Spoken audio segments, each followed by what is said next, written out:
Bonjour à toutes et à tous, merci de nous rejoindre sur le plateau de Solidarité. Le 18 septembre dernier, la Commission européenne adoptait le tout nouveau plan d'action anti-drogue 2009-2012 de l'Union européenne, un plan qui devrait être présenté et si possible approuvé par le Conseil de l'Europe avant la fin de l'année. Alors au programme, bien sûr, des mesures ambitieuses destinées à renforcer la coopération européenne pour endiguer les effets néfastes de la consommation de drogue et pour réduire bien sûr la criminalité qui y est associée. Des mesures innovantes selon certains, mais pas suffisant pour d'autres, tant le problème de la toxicomanie et de la dépendance aux substances illicites ou licites aussi, comme l'alcool et les médicaments, est complexe et surtout coûteux pour les nations et pour l'Union. Il faut savoir, alors maintenant quelques chiffres assez impressionnants, il faut savoir que le nombre total de personnes qui consomment de la drogue dans l'Union européenne ou qui en ont consommé à un certain moment, est estimé à 70 millions pour la consommation de cannabis, à plus de 12 millions pour la cocaïne, à 9,5 millions pour l'ecstasy et à 11 millions pour les amphétamines. Donc ça c'est dit. Enfin, un demi-million de personnes reçoivent officiellement un traitement de substitution à l'héroïne. Des chiffres qui font peur, qui traduisent bien sûr l'ampleur du fléau, un fléau de santé publique en constante augmentation. C'est à cette lutte contre les différentes formes de toxicomanie, ces dépendances dont souffrent tant de gens, que j'ai choisi de consacrer l'émission d'aujourd'hui. Pour en parler, j'ai le très grand plaisir d'accueillir monsieur Jean-Pierre Couton. Bonjour. Bonjour. Coutron, pardon. Vous êtes président de l'Association nationale des intervenants en toxicomanie et addictologie, c'est l'ANITEA. C'est une association qui existe depuis 1980. Donc les buts, je dis très rapidement votre pitch, offrir des lieux d'échange, de confrontation, d'expression pour les intervenants en toxicomanie, pour ce qui concerne les soins, la réduction des risques, la prévention, la recherche, l'éducation, l'insertion, la justice, de veiller à la reconnaissance aussi des toxicomanes en tant que personnes libres et citoyennes, c'est important, de veiller à leurs droits. Donc on va voir que ça c'est un petit peu le nerf de la guerre aussi. C'est fini le tout répressif, il faut reconsidérer un petit peu le problème et surtout les humains qui sont derrière cette immense problématique. Alors votre caractéristique c'est d'être une force de proposition et un interlocuteur auprès des pouvoirs publics. Vous les rencontrez régulièrement, vous êtes un partenaire pour de nombreuses associations nationales ou internationales qui interviennent dans le secteur de l'addictologie. Donc votre cheval de bataille à la base, c'est vraiment le problème des conduites addictives. Vous venez de sortir un livre avec votre co-auteur Alain Morel, Conduites addictives, comprendre, prévenir, soigner. Donc on verra que finalement il faut prendre le problème dès le départ, dès la naissance. C'est peut-être comme ça qu'il faut envisager maintenant le problème de la toxicomanie. Voilà, et puis partez du principe que c'est vraiment une véritable forme d'aliénation de l'être humain et qui est une vraie victime dans ce cas précis. Merci d'être avec nous aujourd'hui. Jean-Marc Borrello, bonjour. Bonjour. Vous êtes fondateur de SOS Drogue International. Alors on vous connaît bien en France pour bien sûr votre mission de président du groupe SOS dans le domaine de l'insertion professionnelle, mais il y a aussi tout ce volet de votre activité qui est dédié à la lutte contre la drogue. Depuis 1984, SOS Drogue International œuvre dans le domaine de l'aide et de soins aux usagers de drogue et de la lutte contre les toxicomanies. Vous êtes implanté où en France? Dans plusieurs régions? Nous sommes dans une série de régions jusqu'en Guyane. D'accord, un peu partout donc un peu partout. D'accord. C'est une association qui est financée par l'État et l'assurance maladie. C'est aussi une caractéristique de votre action. Comme tout le dispositif de soins français aux usagers de drogue. Ça fait combien d'établissements? Une trentaine d'établissements différents. D'accord. On viendra bien sûr sur le détail de ça. Merci d'être avec nous aujourd'hui. Stéphane Caron, bonjour. Bonjour. Vous êtes responsable des projets de l'association Keep Smiling. Oui. C'est une association qui existe depuis 1996. Voilà. Vous intervenez sur le terrain avec des actions d'information sur les drogues dans toutes les grandes manifestations, réunions festives. C'est parti de la techno. Maintenant, vous ne voulez pas vous cantonner au seul techno, rave party, etc. C'est dès qu'il y a beaucoup de jeunes, finalement, dans un lieu unique, qui font la fête, donc qui se lâchent un peu, comme on dit. Et vous, vous voulez surtout réduire les risques liés à la consommation de drogue. Et ensuite, après, vous prenez en compte en fait la responsabilité de chacun. Et après, libre à eux, parce qu'il y a aussi beaucoup d'informations sur ce qu'est la drogue et la pratique. Libre à eux ensuite de faire leur choix, de continuer ou pas. Voilà, oui, c'est un peu ça en fait. Nous, on travaille avec les personnes, on travaille dans différents espaces festifs. En fait, à la base, l'association est issue du milieu techno. Et au fur et à mesure des années, donc aujourd'hui, on en arrive à intervenir sur des festivals, sur des concerts, dans des squats festifs, dans les clubs, dans les bars. Donc voilà, on s'est diversifié avec la diversification des publics et, au sein de Alors surtout dans la région Rhône-Alpes, c'est ça? Voilà, on intervient sur Lyon et sur la région Rhône-Alpes. Et vous êtes sollicité, bien sûr, par les organisateurs. Voilà. Donc ils nous sollicitent et selon les moyens qu'on a, avec nos bénévoles, parce que les personnes qui interviennent sont bénévoles, on monte des actions de prévention dans ces espaces festifs-là. Et vous vous situez dans cette, je le disais, dans cette logique de responsabilisation de la personne consommatrice. C'est très important voilà, de ne pas oublier le libre arbitre de pour réduire les risques. Informer pour réduire les risques. D'accord. Merci beaucoup d'être avec nous. Je vous en prie. Et enfin, Pierre. Pierre est avec nous sur ce plateau. Il est caché parce qu'il vient là au nom des Narcotiques Anonymes. Il les représente aujourd'hui. Narcotics Anonymous, c'est un mouvement qui a pris naissance aux États-Unis dans les années 50, quelque part pour faire écho un petit peu à ce qui se faisait avec les alcooliques anonymes. Quelques dépendants toxicomanes ayant trouvé de l'aide chez les alcooliques anonymes décidèrent justement d'adapter ce programme aux besoins spécifiques des personnes qui ont un problème de drogue. Et en France, eh bien, une première réunion hebdomadaire a été ouverte en 1984 à Paris. Donc vous êtes tous des personnes qui avaient connu la dépendance aux drogues, qui ont fait le choix justement de l'abstinence en entrant aux Narcotiques Anonymes. Pierre, c'est bien ça? Oui, bonjour. Bonjour. Absolument, c'est le choix que nous avons fait de devenir abstinents, absolument. Voilà, c'est un point de départ quand même. Hein. Quant aux Narcotiques Anonymes, c'est déjà cela qu'on recherche. Oui, je pense qu'on arrive en ne sachant pas forcément que l'abstinence peut être une possibilité, mais qu'on arrive en cherchant une solution à un problème que l'on a, un problème absolument terrible que l'on a et qu'on peut peut-être trouver là. Voilà. Et puis il faut savoir que c'est pas obligatoire de devenir abstinent tout de suite, le tout c'est de le vouloir. Absolument, ça voilà. C'est vraiment un point clé. Se dire membre de Narcotiques Anonymes, c'est d'avoir le désir d'arrêter de consommer. Donc pas forcément évidemment être dans l'arrêt de tous les produits instantanément, bien sûr. Alors, apportons une petite précision sur le fait que vous restiez caché aujourd'hui. Vous êtes tout à fait capable de vous afficher comme ça avec votre nom, votre vrai nom, nom de famille, etc.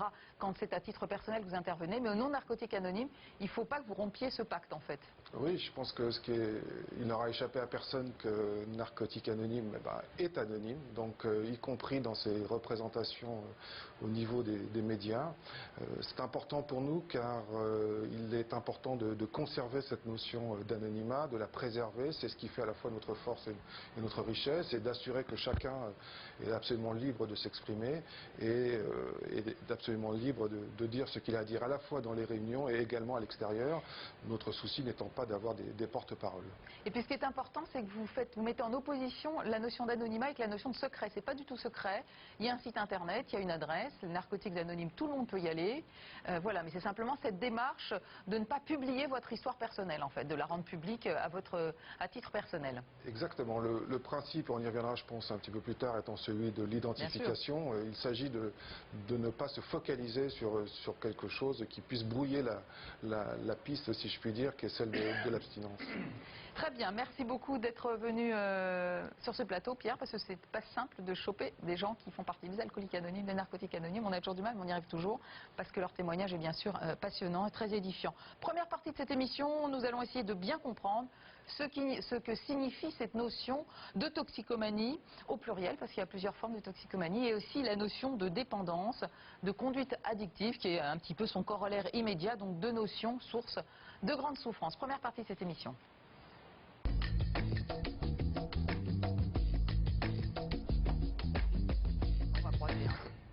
Alors, Jean-Marc Borrello, déjà, quelles sont les formes actuelles de la toxicomanie? C'est quoi aujourd'hui en fin 2008 en France? Les formes, elles sont d'abord toutes les formes historiques, puis les formes que revêtent toute une série de produits psychoactifs dérivés de médicaments, alcoolisme ou dépendance à l'alcool, ou défense à l'alcool, ou dépendance aux jeux vidéo, aux jeux d'argent.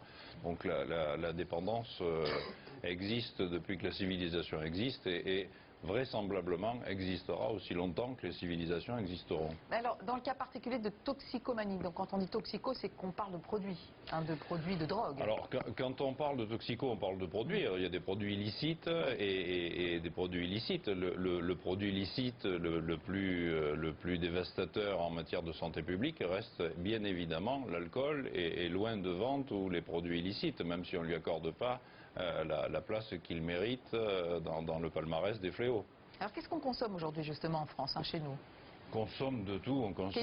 Quelles sont les drogues émergentes qui stagnent, qui diminuent? On consomme de la cocaïne, on consomme du crack, on consomme des extasies, on consomme toute une série de produits dérivés de médicaments vétérinaires, on consomme des produits de synthèse fabriqués chez nos voisins, on consomme toute une série de produits. On consomme de l'alcool en quantité extrêmement importante. On consomme de plus en plus de produits différents, peut-être, et sous le contrôle de mes camarades, sans doute un peu moins d'héroïne, encore que ça réapparaît récemment. Il semblerait qu'il y ait une augmentation de la consommation d'héroïne. En tout cas, il y a eu un net recul de la consommation d'héroïne à cause de la mise en place des politiques de substitution. C'est-à-dire que la seule politique qui a eu de l'effet en matière d'héroïne depuis 25 ans, c'est une politique de santé, c'est-à-dire la mise en place des produits de substitution avec la méthadone et le Subutex. Jean-Pierre Coutron, comment évoluent les publics aussi concernés par la drogue aujourd'hui? Les publics concernés par la drogue, ils évoluent comme la société. C'est-à-dire que c'est une façon de rappeler que les usagers de substances, ce sont d'abord des citoyens lambda, avec les problèmes des citoyens lambda. Alors, problème de course à la performance pour certains, problème d'exclusion sociale pour d'autres, problème psychologique pour certains, problème physique pour les autres. Je crois que le grand point qu'il faut avoir, c'est que les conduites addictives, les consommations de substances, c'est jamais que la face la plus spectaculaire des autres évolutions. Donc ça, c'est la réponse numéro 1. La deuxième réponse, après, dans cette évolution globale, qu'est-ce qu'on peut voir? On peut voir un rajeunissement qui a beaucoup fait fantasmer, beaucoup causé, mais rappelons que c'est l'ensemble de la société qui rajeunit un certain nombre de comportements. La majorité a été rajeunie, on conduit à 18 ans, mais dans d'autres pays, on conduit à 15 ans. La puberté s'est rajeunie, la rencontre avec la sexualité s'est rajeunie, donc là encore, il n'y a pas un stigmate particulier des usagers. Il y a un mouvement général de rajeunissement qui pose des problèmes parce qu'à un certain âge, faire des expériences, c'est pas la même chose qu'à d'autres. Et puis la troisième grande tendance qui recoupe les tendances générales, c'est que on a affaire à des tribus, on a affaire à un fractionnement. C'est-à-dire que, ce que disait Jean-Marc Borello, à une époque où on avait des publics plus homogènes, des héroïnomanes et puis des alcooliques, et puis on a maintenant des gens qui peuvent prendre de l'héroïne, de l'alcool, de la kétamine.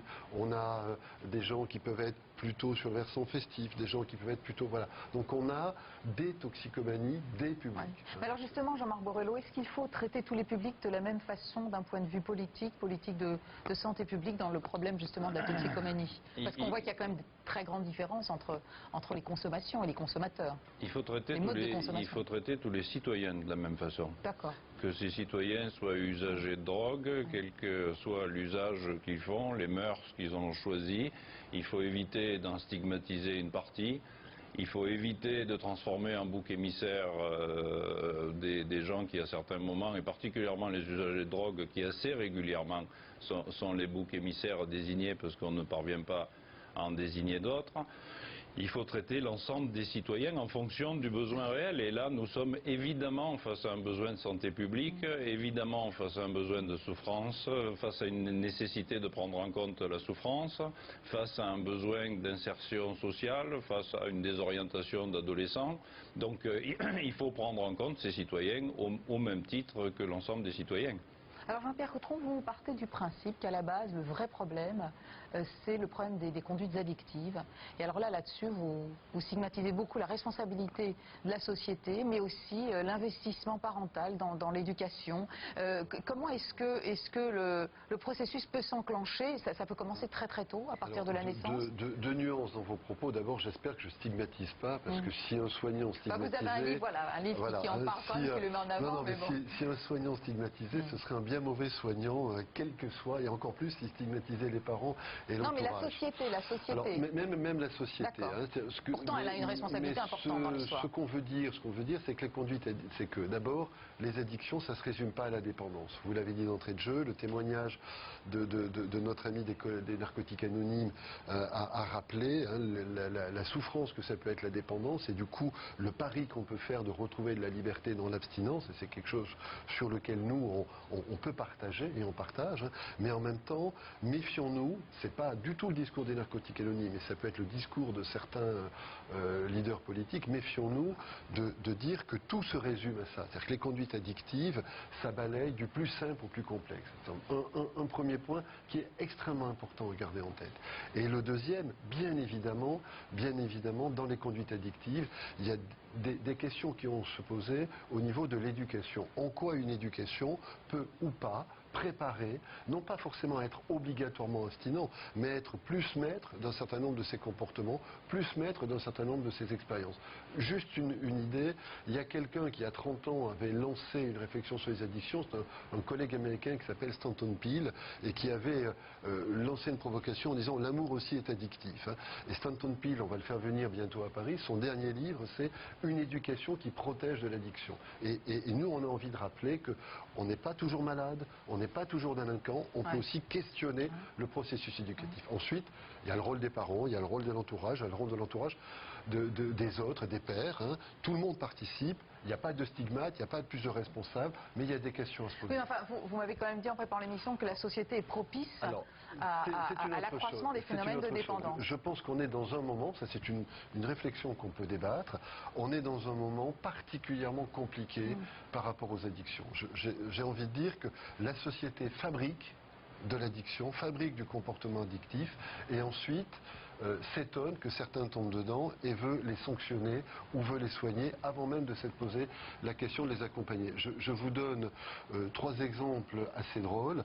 Vous êtes probablement mère d'adolescents, vous avez le problème que tout parent qui éduque des adolescents a avec le fait que les objets sont sans limite. Mon fils, un de mes fils, peut regarder des films à n'importe quelle heure du jour et de la nuit. Il peut regarder n'importe quel programme parce que tout est téléphoné quand on veut. On peut choisir tout et il peut accéder à des films qui ont des contenus fort intenses, pour le dire gentiment, que ce soit en termes de sexualité, que ce soit en termes de violence. Ça pose des questions nouvelles aux éducateurs que nous sommes, parce qu'à une époque, le film c'était à une heure donnée, dans un lieu donné, avec quelques choix. Il y avait trois films qui passaient au maximum. Voilà. Donc du coup, on voit bien qu'il ne s'agit pas que de punir, qu'il ne s'agit pas que d'interdire, qu'il ne s'agit pas que d'attendre de voir lesquels seront malades ou lesquels ne seront pas, mais de se dire comment, avec cette société qui évolue, je dois faire évoluer ma façon de cheminer avec un certain nombre de ces sujets. Vous disiez, il y a aussi les forfaits illimités, il y a des termes quand même vous avez au téléphone portable, donc je l'ai éteint pour respecter les consignes, mais vous avez un téléphone portable actuellement qui fait sa pub sur Player Addict. Oui. Hein alors vous retrouvez les deux grands fantasmes, le jeu et l'addiction. Et vous allez aussi loin, vous dites aussi que même le principe de la famille recomposée, où maintenant on recompose à l'infini quelque part une famille, les codes ont un peu explosé d'une certaine façon. Je vais être sauvé parce que votre émission passe à 7h30. Sans connotation morale. Passe à 7h30 et que la plupart de mes collègues à 7h30 le matin ne seront pas dans leur écran de télé, parce que c'est à ce moment-là où on dit fais attention, on va avoir l'air d'être de vieux cons. Alors qu'on avait non mais peur vous parlez de l'estompage des codes. Mais ça, voilà, en fait. je crois que c'est pas une question de dire la famille. Encore une fois, ce qui est en question, c'est quels sont les repères qui peuvent être donnés, quels sont les codes qui peuvent être donnés, qu'est-ce qui peut faire appui. Quand on travaille dans le milieu festif, le but c'est pas d'interdire de faire la fête, c'est pas d'interdire de s'amuser, c'est de dire quel repère tu as pour ne pas complètement perdre pied, pour ne pas aller trop loin. Or on est dans une société qui, au même moment, pour des tas de raisons économiques, culturelles, anthropologiques, efface les repères. Et de l'autre côté, cette société, parce qu'elle est merveilleuse en termes de développement technique, démultiplie les sollicitations, démultiplie l'offre de produits, démultiplie l'intensité des sensations que l'on peut rencontrer de plus en plus jeunes. Oui, c'est ça. Puis en plus, ces sensations, c'est même pas testé, c'est aller jusqu'au bout de ces sensations. On peut aller jusqu'au bout de ces sensations, et bien évidemment. Et la drogue, effectivement, procure des sensations incroyables. Et au bout d'un moment, le produit le plus efficace pour aller au bout d'un certain nombre de sensations, c'est quand même, sans faire de mauvais jeu de mots, les bonnes vieilles drogues, les bons vieux produits. Alors, je vais vous proposer un court-métrage qui appartient à la sélection scénario contre la drogue qui avait été donc proposé par le CRIPS. C'est un petit film intitulé Speedball, réalisé par Laurent Bonig, d'après une idée originale de Sandra Stadelli, production Téléma. Il s'agit ici du cas très particulier de la consommation de drogue, je dirais d'une certaine façon involontaire et presque nécessaire chez la personne surmenée. Regardez.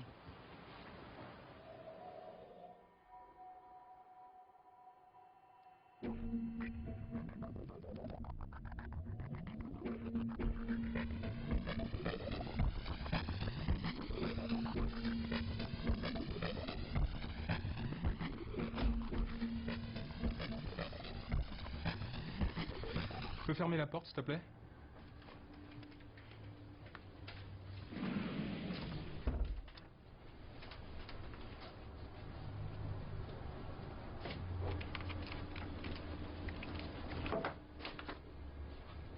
Ça va pas? T'es nerveux? Pas du tout, j'ai juste un problème avec le dernier logiciel. Là. En plus, l'imprimante déconne. Tu seras prêt pour la réunion? Bon, écoute, je supporte pas qu'on soit dans mon dos comme ça, là. D'accord? Écoute, je suis pas ta secrétaire. Alors j'ai fait ton topo sur les autobloquants, maintenant tu te démerdes. C'est parfait. Salut. Salut Renaud. Voilà, c'est un véritable brainstorming ici. Félicitations en fait, hein, t'as fait un bon coup, hein. Il y en a qui bossent, mon vieux. T'es content, moi? Bah ouais. T'es sûr? Ça a pas l'air. Je suis un peu tendu, c'est normal, non? Ah. Non, je sais pas, t'as l'air fatigué, t'es un peu pâle. Tout va très bien, je te dis. Pourquoi, il y a un problème? Ah non, non, non. Vous êtes prêt de réussir un nouveau beau contrat? Comment ça, vous? Sylvie et toi, vous travaillez bien ensemble? Ouais. Enfin non, sur ce coup-là, j'ai bossé tout seul, tu sais. Ah bon? C'est pas ce qu'elle m'a dit. En tout cas, c'est pas ce que j'ai cru comprendre. Ça serait plutôt elle qui aurait poussé l'affaire. Y'a rien pour s'essuyer les mains, là? Ben non, non, ben non, la femme de ménage, elle fait pas son boulot, elle remplit pas des trucs, je te dis. Ah, je vous félicite. Salut Renaud.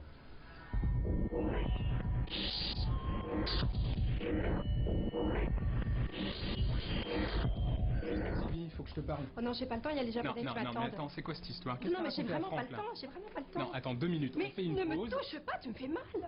On se verra à la réunion tout à l'heure. Hein? Qu'est-ce qu'il y a? Vous avez un problème? Bande de cons.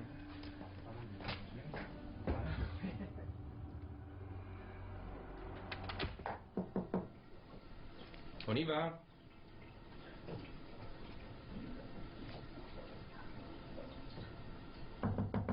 On se dépêche.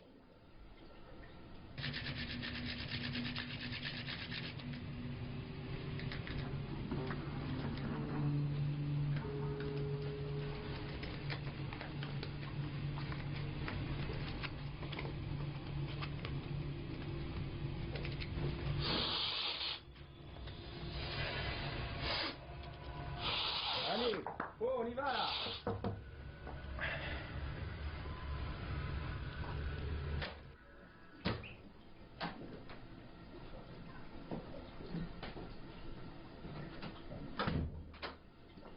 Nous avons remarqué l'apparition fréquente de criques au niveau de ces attaches à partir d'une durée de vie simulée de 12 500 heures de vol. Vous savez par ailleurs que ces essais impliquent 1700 jauges de contraintes en tout point des cellules. Rassurez-vous messieurs, nous avons donc pour pallier cette usure prématurée une nouvelle génération d'alliage au cadmium qui fait passer la durée de vie de la cellule de 12 500 à 13 800 heures de vol. Nous avons donc conçu pour pallier cette usure prématurée ceci joint à une nouvelle génération d'alliage au cadmium la maintenance qui fait passer la durée de vie de la cellule de 12 500 à 13 800 heures de vol, avec un niveau de sécurité 3, c'est-à-dire garantissant 3 cycles d'essai en fatigue. C'est bon. Je sens que c'est bon. Je les ai baisés. Il est bon, il est bon, il est bon, il est bon, Renaud. Il est bon. Je les ai niqués. Je les ai baisés. Je les ai baisés, baisés, baisés, baisés, baisés. Je pense que vous êtes occupé là.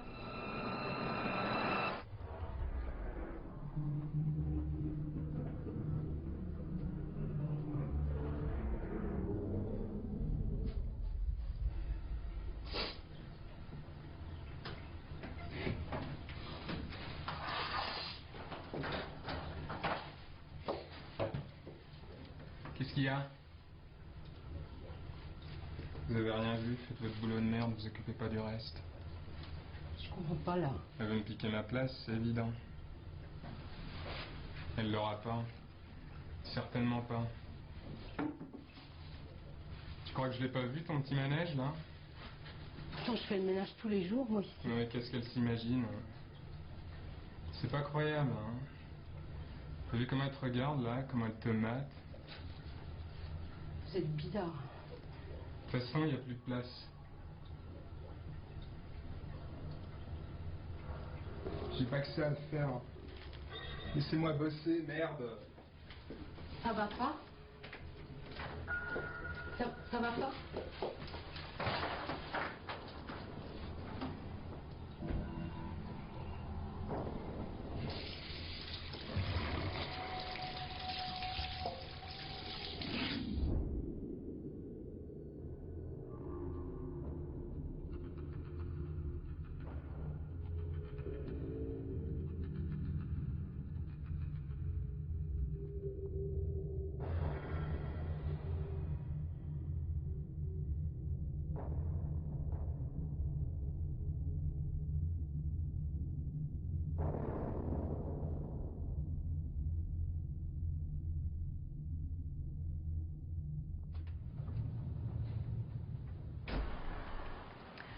Jean-Marc Borello, c'est dur, hein, parce que on se dit que c'est peut-être plus banal qu'il n'y paraît, qu'il y a des gens qui n'ont pas trouvé d'autres issues pour survivre un peu à la pression sociale, la pression du monde du travail.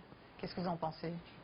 Je me cette dimension-là de la je toxicomanie. me sens pas très ému avec le cadre surconsommateur de cocaïne pour mieux réussir, passer devant les camarades. Vous pensez que là, ce que vous voulez dire, c'est que là, c'est pas une victime. Bien sûr que c'est une victime. C'est une victime qui a imaginé que pour être heureux, il fallait sortir de la meilleure des écoles, rentrer dans la meilleure des entreprises, devenir le meilleur de l'entreprise. C'est une victime. C'est pas une victime de la drogue. C'est une victime d'une série de valeurs désuètes. On sait que la cocaïne rend parano, ça fait 30 ans que ça dure. Un certain nombre d'entre eux aujourd'hui font 1h30 de jogging le matin, ce qui du point de vue biologique a un certain nombre d'effets de même nature. Ils sont dépendants au jogging, d'autres sont dépendants à leur cours de bourse. En ce moment, ils vont pas bien.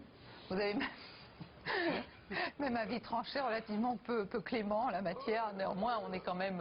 on se pose des questions, quoi, non ? Vous avez envie d'un avis un peu plus bienveillant, donc je vais tenir... Non, j'ai envie de rien du tout, moi, alors vraiment. Je dirais que là où je rejoins la remarque de Jean-Marc Borello, c'est ce qui est intéressant dans ces clips, c'est qu'ils sont très nombreux. Parce que sinon, chacun individuellement, c'est une illustration. Et quand on voit qu'une image, à la fois celle-ci est bien faite, elle reprend tout un tas de... le côté parano, le côté piégé dans sa carrière, et ça rappelle que c'est pas qu'une histoire de produit, c'est une histoire de mode de vie, de choix de vie.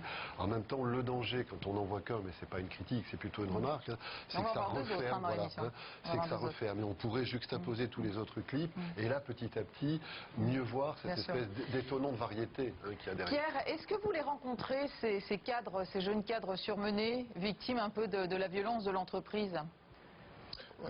Oui, bien sûr. Enfin, le clip qu'on vient de voir est une illustration, parmi d'autres, d'un parcours. Je pense que il y a au sein de Narcotiques Anonymes des jeunes cadres et des moins jeunes cadres, des gens qui sont de toutes origines sociales. Donc, ce que vous venez de montrer est un des parcours possibles, absolument. Alors, parlons maintenant de prévention. Jean-Marc, Jean-Pierre, comment est-ce qu'on peut faire en sorte que le premier geste, la première prise de drogue n'ait pas lieu ? Vaste problème. Mais aujourd'hui, où est-ce qu'on se positionne? Peut-être aussi, quel est le discours de l'État en la matière? Parce que vous les connaissez bien, l'un et l'autre, vous connaissez bien le contenu justement de leur discours. Qu'est-ce que vous avez envie de dire sur la nouveauté peut-être en matière de prévention aujourd'hui? Ce que j'ai envie de dire, c'est qu'en matière de prévention, comme sur d'autres politiques publiques, il faut savoir si on souhaite être efficace ou faire plaisir. Si on veut faire plaisir, il faut sans doute dramatiser, pénaliser, manier la prison, etc. Si on veut être efficace, il faut savoir que lorsqu'on indique à un adolescent un comportement dangereux, lorsqu'on agite le chiffon rouge, une des constantes de l'adolescence, c'est que quelque part le danger est un peu excitant. Que si l'objectif c'est absolument d'éviter la première prise, on va louper un certain nombre d'adolescents qui auront pris une fois, et à partir de la deuxième prise, là on peut agir si il est possible de parler de la première fois, s'il est possible de reprendre avec eux un certain nombre de choses qui vont pas bien, si le discours est facile, si les adolescents peuvent s'adresser aux adultes, si on cesse de dramatiser inutilement, si on n'arrête pas des gosses à la sortie de lycée parce qu'ils ont une barrette de shit dans leur poche pour faire du chiffre, là on pourra parler de prévention, là on pourra prendre de la cocaïne, ça rend con, ça fait 30 ans que ça rend con, tout le monde sait que c'est comme ça, l'héroïne ça rend extrêmement malheureux, le cannabis ça n'a jamais rendu personne intelligent, l'alcool ne permet pas d'être forcément de bonne humeur. On peut faire des soirées formidables sans produit. La question, c'est de dire qu'à un moment donné, ce qui est important, c'est pas tant le produit, c'est cette rencontre dont parlait Claude Olivenstein entre un produit, un individu et un moment socioculturel qu'il ne faut pas louper. Et la présence de l'adulte à ce moment-là, qu'il soit parent, qu'il soit enseignant, qu'il soit pourquoi pas policier ou qu'il soit magistrat, peut être une rencontre qui permet que ce geste malheureux ne se reproduise pas, qu'il ne prenne pas des proportions dramatiques.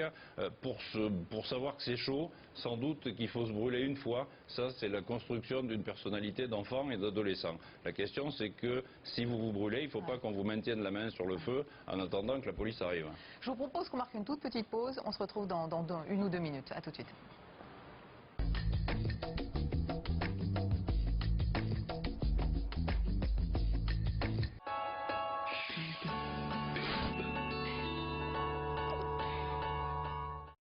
vraiment, vous avez fait du bon boulot. Hein. Et puis les finitions... Attendez, elle est là, il manque une vis là, voilà, exactement. Voilà. Ah. Salut. Je suis un peu en avance. À peine 2 heures. Oh, la frisée. Oui, mais... T'as dû payer ça une fortune. Hein? C'est italien. Oui, c'est une Butticelli. Il faut savoir ce qu'on veut dans la vie. Hein. C'est quoi ça? Non, en fait, moi, je travaille chez But. Oui, enfin, Butticelli, c'est pareil. Qu'est-ce que je me suis dit? Je me suis dit, c'est pas possible, c'est pas moi. Mes premiers mots. Cool. J'ai dit. Je crois que j'ai dit... C'est vrai, il a dit. J'ai dit, je...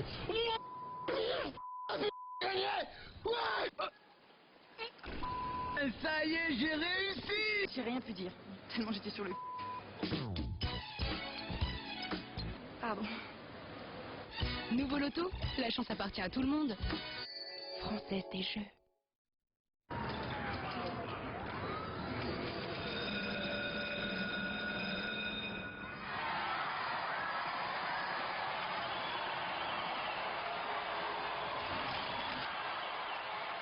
Après le travail, le plaisir.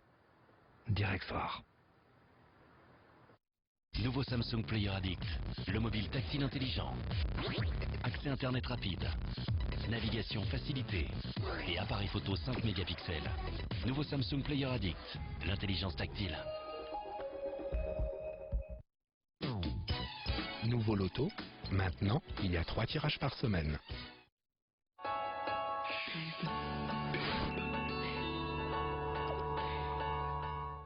Du lundi au vendredi à 18h45. Bonsoir à tous. Bienvenue dans la grande arène des médias. Ils ont beaucoup de qualités, mais je dirais que l'élégance n'est pas de celle-là. En 2 mois, je crois, on leur a mis une tôle. Ça, c'est le plaisir partagé. Des invités exceptionnels pour vivre toute l'actualité des médias avec ceux qui la font. Il met son petit nez partout. Hein. Ça vous excite, ça? Je suis atterré. Le meilleur de l'actualité média décrypté en direct par Jean-Marc Morandini et toute son équipe. Morandini, du lundi au vendredi à 18h45 sur Direct 8. Circuler, il n'y a rien à voir.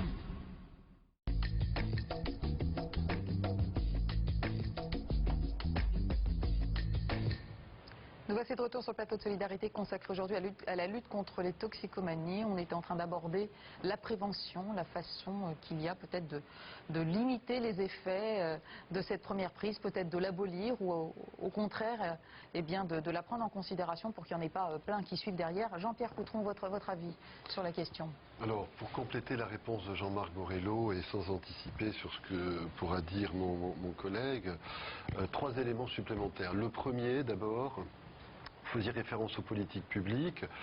On peut considérer que le nouveau plan gouvernemental triennal a quelque chose d'intéressant, ça ne me gêne pas de le dire, puisqu'il fixe un objectif. Voilà, non mais, comme par ailleurs, après, je vais formuler un certain nombre de critiques que j'espère très claires, mais il fixe un objectif avec lequel on peut être que d'accord, qui est de ne pas se contenter de travailler sur l'addiction maladie, mais d'essayer de diminuer les entrées dans les addictions. Et ça, on peut dire, c'est intéressant d'avoir osé le formuler comme ça et de le formuler comme ça. Oui, je vous dis, la fameuse première prise, si on peut effectivement la diminuer, c'est quand même un succès. Deuxième chose, extrêmement contradictoire, ce qui reste le plus maltraité des politiques publiques, c'est la prévention. Les budgets les plus ridicules, c'est la prévention. Les postes non pérennes dans le travail quotidien, c'est la prévention. Le numéro 2, un peu mieux, un peu au-dessus de l'eau, mais juste, c'est le soin. Et les plus gros des budgets, c'est la répression. Donc, interrogeons-nous là-dessus, hein, parce que Jean-Marc Borello, vous l'avez évoqué il y a 5 minutes. Voilà, hein. C'est un peu pour faire plaisir quelque part. C'est un petit peu facile de tout mettre sur le dos. En tout cas, je pense que les chiffres sur un plan économique sont terribles là-dessus. Et les collègues qui, chaque année, essayent de préserver leur travail, mais surtout leur mission sur des budgets non pérennes, savent à quel point la prévention est méprisée. Troisième chose, deuxième chose, bien évidemment, dans la prévention, il y a toujours ce double niveau. Je ne reviendrai pas sur l'expérience, ce qu'a dit Jean-Marc Borello, je le partage. Et du coup, je compléterai sur ce que j'avais dit dans l'intervention précédente. Il y a aussi à réfléchir à comment tout le travail éducatif préalable va aider ou pas à donner du sens aux expériences qu'on va avoir. Parce que faire une expérience ne suffit pas, il faut aussi avoir une éducation préalable qui permet d'avoir du sens ou pas. Je n'ai pas de gêne aussi à dire que je reçois un certain nombre d'adolescents qui n'ont pas eu, dans leur histoire préalable, suffisamment de structure éducative pour que ça donne du sens. Et la troisième chose, il n'y a pas de travail efficace en prévention si on ne comprend pas que l'expérience addictive, ça a aussi à voir, même si c'est scandaleux, avec le plaisir, avec se faire du bien, avec rechercher des sensations agréables. C'est là où réside le danger essentiel. Et si on fonce dans la prévention uniquement avec l'idée du danger, du risque, de la maladie, de la criminalité, ainsi de suite, si on n'entend pas cette part de plaisir qu'il y a derrière, on n'est pas un acteur de prévention crédible. Alors Stéphane Caron, ça va finalement complètement corroborer ce que vous allez nous dire, c'est que le plaisir est là, mais ça n'empêche pas un jeune consommateur de s'interroger quand même sur la finalité de la chose et sur les risques qu'il court. Et ça, c'est tout l'objet de la pédagogie, de la philosophie de Keep Smiling. C'est-à-dire informer sur les risques. Voilà. Et après, on fait un peu ce qu'on veut. Racontez-nous. Donc déjà, je rejoins mes deux confrères par rapport à leur analyse, en fait, pour répondre à la question, en fait, comment on peut éviter les premières prises. Alors, j'ai absolument pas de remède miracle. Mais je voulais pas poser cette question. Ouais, mais du coup, non mais par rapport à ça, en fait, je pense que déjà il y a un énorme décalage entre ce qu'on nous apprend avant la première prise et ce qui se passe au moment de la première prise. Donc nous, notre travail se situe aussi à cet endroit-là. Entre toute l'image sociétale de la drogue qu'on nous apprend, la drogue c'est mal, la drogue ça va t'amener à tu vas fumer un pétard, tu vas en finir héroïnomane, enfin des gros stigmates en fait qui sont relayés dans la société. Je crois que la personne, quand elle fait cette première prise et qu'elle se rend compte qu'en fait elle va fumer un pétard, ça va lui faire. Il y a donc la notion de plaisir en fait, comme disait mon confrère, ça va lui faire du bien, ça va la détendre. Je crois qu'il y a toute la construction sociétale qui se brise à ce moment-là, et du coup c'est hyper compliqué après d'expliquer aux personnes comment faire pour prévenir en fait ces consommations, comment faire pour ne pas tomber dans un usage problématique en fait. Donc après, pour en revenir à votre question sur le travail que nous on fait donc véritablement un travail de proximité avec les personnes sur le terrain. Concrètement, vous avez des stands dans les fêtes, vous êtes visible. On monte des stands d'information avec donc des brochures informatives qui sont précises, un peu de ce type-là, sur les différents produits. Il y en a un format plan de métro, donc on peut le mettre dans la poche. Des formats avec des couleurs vives, etc. pour attirer les personnes. Et voilà, donc sur les différents produits, ça nous permet en fait d'ouvrir un débat avec les personnes sur les produits, on essaie de les informer objectivement sur les risques, chose qui n'est quand même pas tellement facile à trouver aujourd'hui quand on cherche véritablement une information objective. Après, avec le travail de proximité, avec la présence d'intervenants, on essaye d'accompagner chaque personne parce que finalement chaque parcours est individuel et chaque personne a une problématique qui lui est propre. Et comment vous les voyez réagir comment à ce que vous leur dites quand vous avez ce discours un peu déculpabilisant? Ok, tu consommes de la drogue, voilà. Maintenant, regarde ce que tu risques. Est-ce que vous sentez un petit peu une réaction chez ces jeunes? Est-ce que ça les interpelle déjà d'avoir cette information qui leur arrive avec les risques? Alors sur le terrain, c'est quand même, c'est assez difficile à répondre à votre question parce que sur le terrain, donc nous on se situe dans un cas très particulier qui est le milieu festif. Donc contrairement à des structures de soins ou des structures, différentes structures de prise en charge des toxicomanies, nous on se retrouve face à des personnes qui n'ont pas véritablement de problème. Elles sont là en milieu festif, donc elles sont là pour faire la fête, pour prendre du plaisir. Donc c'est quand même assez, c'est assez délicat. Néanmoins, ils repartiront quand même avec des acquis, avec des brochures, nous, on et à tête reposée. De l'information, des outils de prévention pour que les personnes puissent réduire les risques et les dommages pour elles-mêmes et pour les autres. Et après, on espère en fait qu'elles-mêmes fassent leur propre chemin parce que chacun a son propre chemin avec les produits, qu'ils soient licites ou illicites. Qu'est-ce que vous pensez de ce type d'action, Jean-Marc Borrello? Moi, je trouve ça extrêmement utile, extrêmement efficace.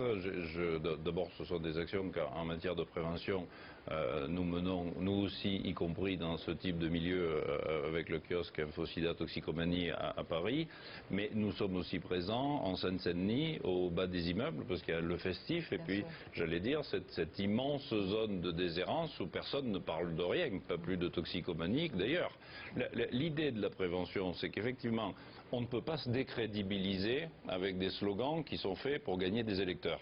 Si on veut gagner des électeurs et qu'on a des slogans de bassement électoralistes, on se déconsidère auprès des adolescents qui effectivement se rendent compte qu'un jour, la première fois qu'on tire sur un joint, c'est pas le cataclysme qu'on a prévu. La question c'est comment rester crédible, comment réduire les risques. Et l'Association française de réduction des risques, avec l'ANIT, avec d'autres et avec nous, travaille en permanence sur cet accompagnement, parce que lorsqu'on a bu ou lorsqu'on a fumé, il y a un risque majeur, c'est de prendre le volant pour rentrer chez soi. Il y a un deuxième risque majeur, c'est que de faire l'amour sans avoir pris de précautions et de contaminer un partenaire. Donc, est-ce que vous pensez que le fait d'avoir pris conscience des risques, ça fait réfléchir ensuite sur une démarche de consommateur? Et ça peut réduire justement cette attitude-là. Je pense que la réflexion sur les risques, de toute façon, en matière de prévention, les messages... C'est un peu le but quand même.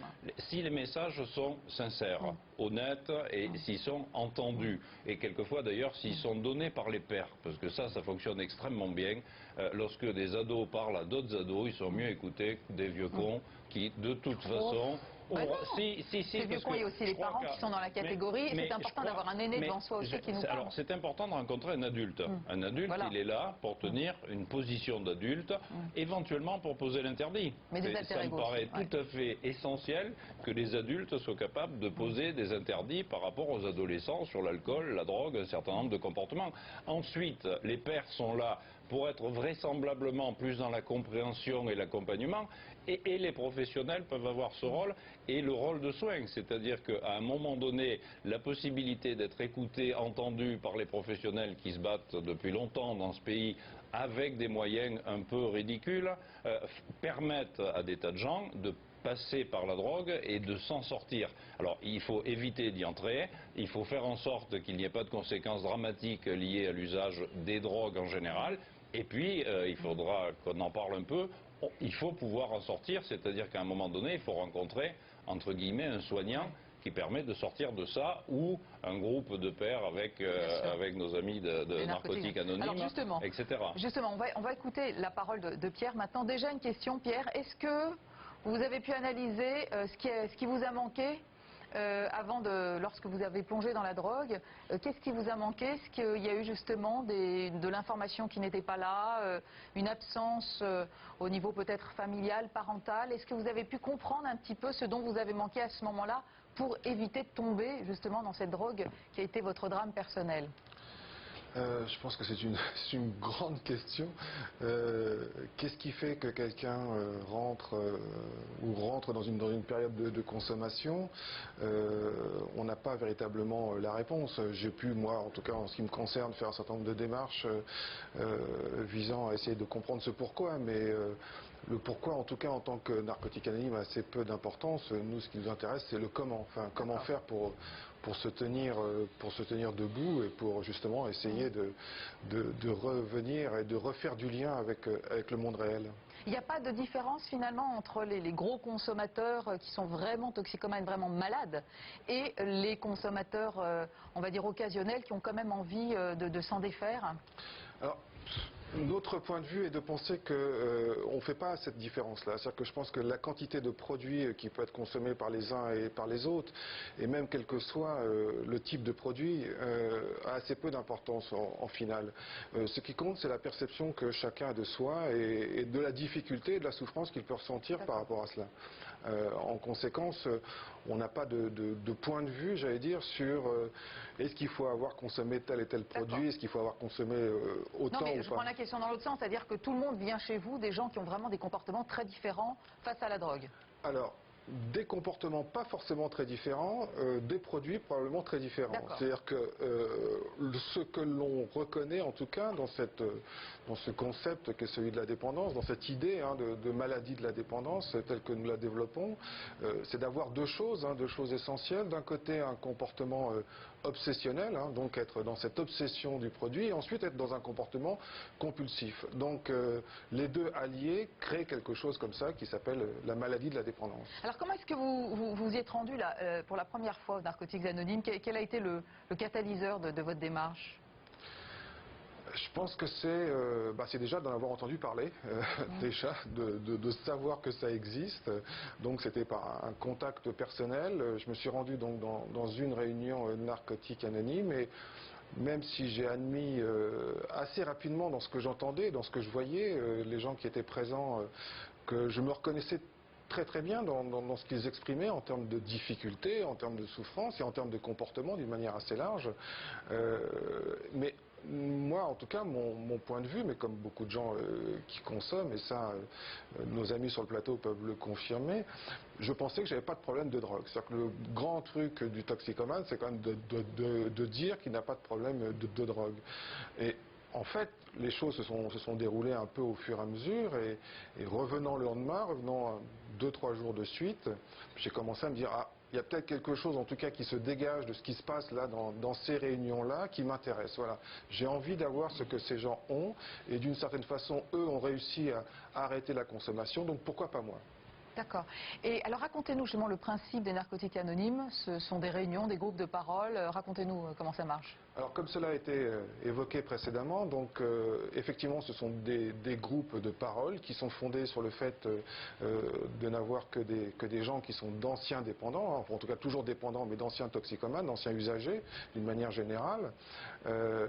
Donc il n'y a ni cotisation, ni droit d'entrée, bien évidemment. Tout le monde peut venir, comme vous l'avez dit tout à l'heure, et effectivement nous n'avons absolument rien de secret, même si nous sommes anonymes. Donc les réunions se déroulent, il y a une centaine de réunions en France, à peu près 50 à Paris et 50 répartis en province.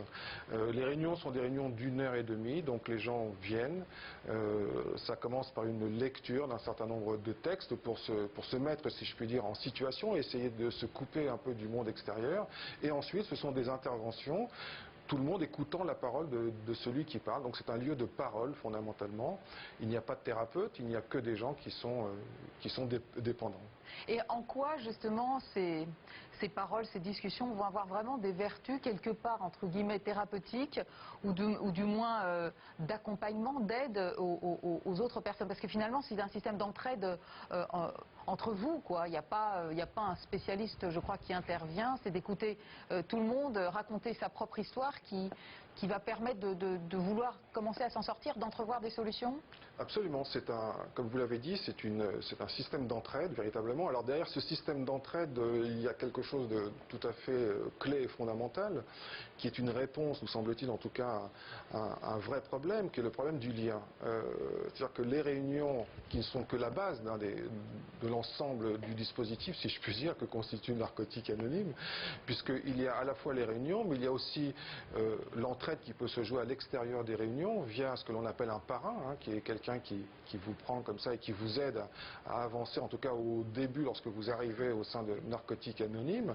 Il y a tout ce dispositif d'entraide qui permet de fonctionner, j'allais dire, sur l'ensemble de la journée. Ce qu'il faut bien comprendre, et c'est vraiment tout à fait fondamental, c'est que quelqu'un qui décide d'arrêter de consommer se trouve en confrontation à un vide absolument gigantesque. Ce vide, il est de deux natures. Il est évidemment le vide intérieur, mais aussi le vide qui consiste à dire comment est-ce que je vais occuper ma journée. Qu'est-ce que je vais faire de cette journée qui anciennement n'était consacrée qu'à une seule chose, la recherche et la consommation de produits. Et de ce point de vue-là, Narcotique Anonyme, donc avec les réunions, permet d'occuper effectivement, entre guillemets, mais d'occuper plusieurs heures dans la journée, de rester avec les autres personnes et donc de permettre ainsi à la personne qui désire le faire de pouvoir pendant une journée déjà ne pas consommer. Alors vous êtes abstinent depuis combien de temps, Pierre? En ce qui me concerne, 4 ans, 1 mois et une dizaine de jours. On compte, c'est important de compter? C'est une victoire sur la vie chaque jour? Oui, c'est important. C'est important. Comme vous l'avez dit aussi, nous sommes un programme cousin de celui des alcooliques anonymes et de ce fait, ce temps d'abstinence marque aussi quelque chose. C'est aussi un moment à partir duquel on décide de reconstruire sa vie et de faire tout à fait différemment de ce qu'on pouvait faire précédemment. Qu'est-ce qui fait que vous êtes encore aux Narcotiques Anonymes maintenant que vous avez vaincu peut-être, enfin on espère sur le long terme, votre problème de dépendance? Pourquoi y êtes-vous toujours? Parce que justement nous considérons que le problème est celui de la dépendance et que même si un problème de toxicomanie ou mon usage de la toxicomanie peut être réglé, je me considère comme dépendant. Ce qui signifie que je peux à tout moment, et c'est ce qu'on dit en tout cas, c'est d'être sur cette vigilance-là, cette vigilance par rapport à des comportements qui fait que je continue à aller chez Narcotiques Anonymes ou exercer un certain nombre de choses au sein de Narcotiques Anonymes, de manière à être dans cette capacité de redonner ce qui m'a été donné d'une certaine façon. Bon, bah écoutez, qu'est-ce qu'on peut vous souhaiter aujourd'hui? De continuer. De continuer. On arrive à la dernière ligne droite de cette émission. La question que j'ai envie de vous poser, c'est celle d'un peu tous les parents, comme vous disiez. Qu'est-ce qu'on fait quand on découvre qu'on a son enfant qui consomme de la drogue, quelle qu'elle soit, d'une certaine façon? Voilà, pour un conseil aux parents. Déjà, Jean-Pierre? Un conseil aux parents, d'abord il faut... Même ceux qui se sont bien occupés de leur enfant depuis la naissance, etc. Il faut se mettre en situation de le découvrir, c'est-à-dire que ça reste un conseil de base. Plus on reste attentif, plus on le découvrira dans une situation naturelle, plus on le découvrira dans une situation naturelle, plus on pourra intervenir. La deuxième chose, vous l'aviez dit, c'était, et Jean-Marc Borello l'avait redit, chacun sa place. Donc en tant que parent, réagissons librement comme on est, avec son angoisse, son inquiétude, sa sollicitude. Et puis si c'est pas suffisant, sachons qu'il y a des tas de partenaires autour qui essayent de faire un filet de sécurité. Et ne les mettons pas à dysfonctionner, ne demandons pas à ceux qui sont là d'écouter de punir, ne demandons pas à ceux-là qui se punir d'essayer d'écouter, encore que... Le message c'est arrêtons la répression, arrêtons le... Ne demandons pas à ceux qui accompagnent dans les lieux festifs de dissuader. Comprenons que la meilleure aide qu'on peut nous apporter en tant que parents, c'est qu'il y ait ce filet de sécurité où dans des places différentes des personnes interviennent, et encourageons l'État à ne pas faire des trous dans le filet comme il risque de le faire s'il se focalise sur une seule vision des conduites addictives. Et Pierre, je sais que vous réaffirmez haut et fort que c'est une maladie. On est là, nous, journalistes aussi, pour le rappeler. Oui, enfin, c'est notre point de vue. Même si cela n'a pas forcément, pour nous en tout cas, une dimension médicale, c'est une façon de dire que on doit agir et faire quelque chose. Ça abîme la santé quand même, clairement. Bien sûr. Jean-Marc, vous, votre point de vue, voilà, comment on peut accompagner des parents qui découvrent leur enfant se drogue, et puis surtout quelle structure vous proposez au sein d'SOS drogue? Au sein d'SOS, il y en a un certain nombre, mais au-delà d'SOS, il y en a encore plus. Je crois qu'il y a un numéro d'appel vert d'ATIS, si c'est toujours le même, qui permet aux parents de trouver les institutions adéquates. En tout cas, assumer son rôle d'adulte et de parent. Ne se transformer ni en thérapeute ni en flic. Il y en a.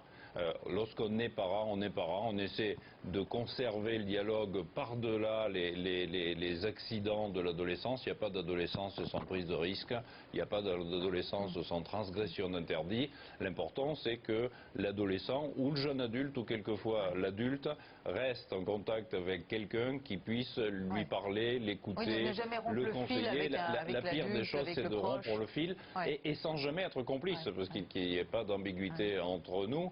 Je pense qu'il faut avoir une attitude en tant qu'adulte qui soit parfaitement claire vis-à-vis des produits. Oui, parce que Pierre, une de vos immenses souffrances lorsque vous étiez dans la drogue, c'était quand même l'isolement, la solitude. On ne sait plus, c'est l'histoire de la fée de la poule, d'où vient l'un et l'autre, mais néanmoins c'est ça aussi. C'est cet isolement qui peut être vraiment source de souffrance et de conduite addictive et de plongeon dans la drogue, quoi. Oui, comme je l'ai dit, ce qui caractérise la dépendance, c'est véritablement cette difficulté du rapport à l'autre, cette difficulté du lien. Et ce que fait justement Narcotiques Anonymes de ce point de vue-là, c'est de pouvoir recréer les conditions de ce lien et recréer ce lien dont on a tous besoin. Et on reste amis avec les gens qu'on rencontre au Narcotiques Anonymes, c'est possible? Oui, bien sûr. Belle histoire de vie. Stéphane, un petit mot de conclusion, les jeunes, vous avez envie de leur dire là, ceux qui vont faire la fête ce soir? Bah écoutez, faites attention à vous, informez-vous, faites pas n'importe quoi, voilà. Et puis c'est pas mal aussi de vivre sans drogue, on peut quand même le dire. Ah oui, non mais tout à fait, non, on peut faire la fête sans drogue et on s'amuse autant sans drogue qu'avec drogue. Ça dépend des personnes, ça dépend de tout le monde. Chaque cas est unique et il faut savoir accompagner les personnes. Autant les parents d'ailleurs, j'allais dire, que les jeunes en souffrance. Voilà. On peut vivre de belles choses sans se mettre la santé, se ruiner la santé. Merci infiniment messieurs d'être venus nous parler de ce problème sur ce plateau. Je vous souhaite une très bonne journée et à très bientôt. Ciao.